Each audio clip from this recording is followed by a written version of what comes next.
Selamat malam para netizen dimanapun kita berada. Salam inspirasi bagi kita semua ya.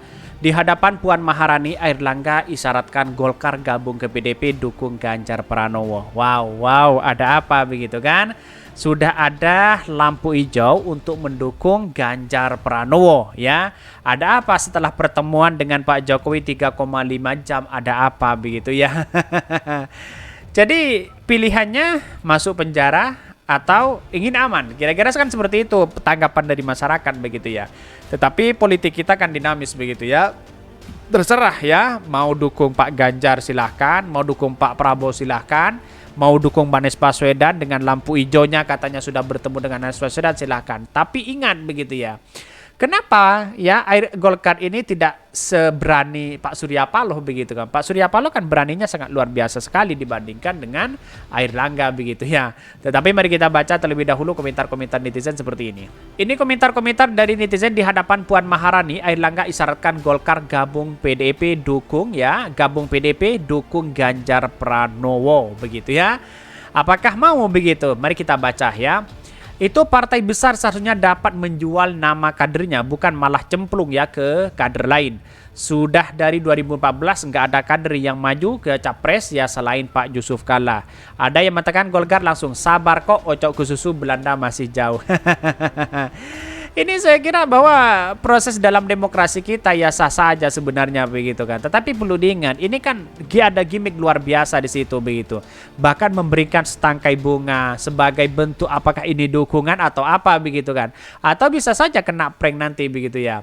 Hasil dari pemeriksaan 13 jam oleh Kejagung dan pertemuan 3,5 jam bersama Jokowi. 1. Golkar merapat ke PDP, kasus Dito selesai. Bravo. Ini dari masyarakat begitu, saya hanya bacakan saja. Ini menarik begitu ya. Nggak ada faedah ngikutin partai ginian, jauh dari keterwakilan ya sebagai rakyat. Hasil panggilan Jakarta selama 12 jam. Inilah komentar-komentar netizen begitu ya. Siapapun Anda, apapun organisasi Anda, kalau Anda leadernya juga sampai organisasi yang Anda pimpin tidak bermarwah ya, marwah sebuah organisasi itu sangat penting. Saya setuju dengan itu begitu kan. Tetapi kan banyak yang kemudian cari posisi aman ya, bermanuver sana sini, gimmick dan sebagainya begitu kan ya. Bahkan ya pasien rawat jalan KPK. Sudah terbaca sebelumnya agar tergabung dibuatlah kasus sehingga merasa terlindungi. Kotor rakyat sudah tahu ya ini. Ini banyak sekali kritikan-kritikan dari netizen begitu, ada pro dan kontra. Saya cukup melihat bahwa kalau memang ya Airlangga ingin mendukung Pak Ganjar, jangan abu-abu di situ begitu kan. Mau dukung Pak Prabowo abu-abu sana sini kan terkesannya gimana begitu kan, begitu logika kita begitu. Jadi banyak proses hal-hal seperti ini begitu. Jadi tidak menjadi masalah begitu ya. Cukup sekali dikasih sumpitan langsung deh manut ya. Pada nggak ngeblack marwah banget ya. Ini banyak sekali kritikan netizen begitu kan. Padahal kalau kita melihat bahwa Partai Golkar itu nomor 2 di parlemen begitu. Seharusnya kan dia punya power kekuasaan yang sangat luar biasa di situ begitu. Ya kalau hanya ecek-ecek kan gimana nanti begitu ya. PDP jangan terjebak dengan politik Golkar. Ingat ya, dalam politik itu ada simpatik dan empati ya. Jika keduanya ini tidak tepat ya di masyarakat, maka akan kesulitan untuk ya memenangi Pilpres dengan periksaan ya, dengan pemeriksaan Pak Airlangga ya, ini lawan politik mendapatkan simpati ya. Tetapi mari kita baca terlebih dahulu ya beritanya seperti ini. Ini beritanya di hadapan Puan Maharani, Airlangga isyaratkan Golkar gabung PDP, dukung Ganjar Pranowo. Begitu ya, sangat menarik begitu.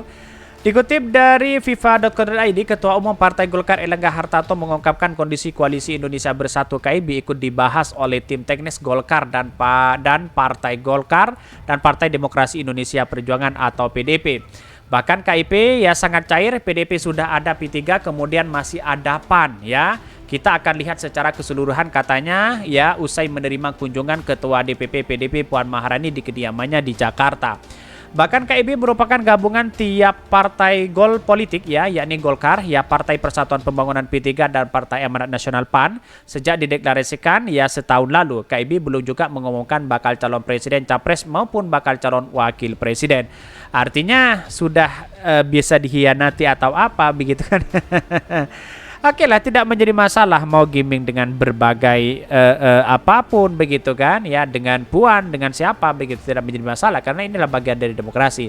Tapi dengan kata Sudirman Said begitu ya, sudah mengatakan bahwa Pak Airlangga pernah bertemu dengan Anies Baswedan begitu. Benarkah ya koalisi Indonesia Bersatu bukan untuk Ganjar atau hanya untuk kepada Pak Prabowo dan sebagainya begitu. Kita saksikan aja nanti bagaimana prosesnya begitu ya. Bahkan dalam perjalanan koalisi, P3 memutuskan mendukung Ganjar Pranowo sebagai bakal calon capres yang diusung oleh PDP. Bahkan ketika ditanya apakah KIB akan pindah ke PDP untuk mendukung Ganjar Pranowo, Airlangga mengatakan ya itu turut menjadi pembahasan ke depan. Kita akan lihat ke depan karena masih banyak hal-hal teknis dan itu juga akan dibahas dalam tim sukses dalam teknisnya. Ini kan sudah membentuk tim kecil di situ begitu ya. Bagaimana mungkin ya yang didorong itu adalah ya pada hakikatnya siapa menjadi menteri di situ begitu kan, siapa yang menjadi wakil presiden kan masih hal-hal seperti itu begitu kan kaitannya begitu ya. Jadi bagi kami sudah ketebak begitu kan, apakah kepada Pak Prabowo atau kepada Pak Ganjar, itu aja begitu ya. Kalau ke Anies Baswedan saya memungkinkan mungkin di satu sisi takut kepada Pak Jokowi begitu ya. Bahkan dalam pertemuan Puan Maharani dengan Airlangga Hartarto yang bersama sejumlah elit kedua partai disepakati adanya pembentukan tim teknis untuk kedua ya partai jelang pemilu di 2024. Berdasarkan jadwal yang telah ditetapkan oleh komisi, ya pemilihan umum pendaftaran bakal calon presiden dan wakil presiden dijadwalkan dimulai pada 19 Oktober ya sampai dengan 25 Oktober 2023. Itu kan sebentar lagi di situ begitu kan ya. Sebagaimana diatur dalam Undang-Undang Nomor 7 Tahun 2017 tentang pemilihan umum ya, pasangan calon presiden dan wakil presiden ya diusulkan oleh partai atau gabungan partai politik serta pemilu yang memenuhi persyaratan polarisasi kursi 20% ya. Bahkan saat ini terdapat 575 kursi di parlemen ya. Ini Partai Golkar menjadi kekuatan besar di situ begitu kan, nomor 2, bayangkan begitu nomor 2. Tetapi kalau tidak disodorkan dengan capres kan gimana begitu kan. sangat gimana, kacau begitu ya. Ya di satu sisi kan elektabilitas Pak Airlangga kan kecil di situ begitu kan dibandingkan dengan yang lain begitu. Tapi saya kira ya manut aja begitu kan, sebagai koalisi saja begitu, tidak bisa menyodorkan apa-apa. Ya bisa saja nanti bisa dapat 4 menteri dan sebagainya begitu. Saya rasa perkembangan seperti ini kan Partai Golkar akan mau begitu. Di satu sisi mungkin takut akan menyerah kepada istana. Kira-kira seperti itu begitu. Mungkin itu yang kami sampaikan ya. Tonton terus channel Khodari Podcast Rakyat ini karena ada berita-berita menarik dan viral setiap harinya. Salam para netizen, salam inspirasi bagi kita semua. Jangan lupa di subscribe channel YouTube Khodari Podcast Rakyat ini.